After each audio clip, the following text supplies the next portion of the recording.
মাননীয় মুখ্যমন্ত্রীর বক্তব্য বিকৃত করা হচ্ছে এবং উনি যেটা বলতে চেয়েছেন বা বলেছেন আর যেটা অপপ্রচার করা হচ্ছে দুটো কোনো অবস্থায় এক নয়। মুখ্যমন্ত্রী খুব নির্দিষ্টভাবে বলছেন যে কেউ যে কোনো সময় বেরোতে পারে, কে কখন কোথায় যাবেন এটা তার অধিকার, কিন্তু যদি প্রাইভেট ইউনিভার্সিটি বা এইসব বিষয়গুলোর হয় যেখানে অনেক অন্য জায়গার মানুষও আসেন পড়তে, ছেলেমেয়েরা, তাদেরও তো একটা সিস্টেম থাকে, যে সেই নিরাপত্তার দিকটাও দেখা উচিত। তার মানে এই নয় যে মেয়েরা রাতে বেরোতে পারবে না।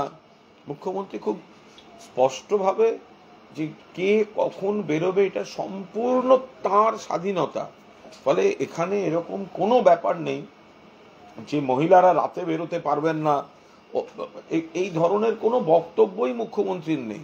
মমতা বন্দ্যোপাধ্যায় নিজেই মহিলাদের স্বাধীনতা, মহিলাদের উন্নতি, মহিলাদের ক্ষমতায়নের প্রতীক। তো মমতা ব্যানার্জি কখনো ঘড়ি ধরে এইভাবে শিডিউল করে দিতে পারেন? এটা একটা কথার পিঠে কথা। ফলো করুন সংবাদ প্রতিদিন ডিজিটাল।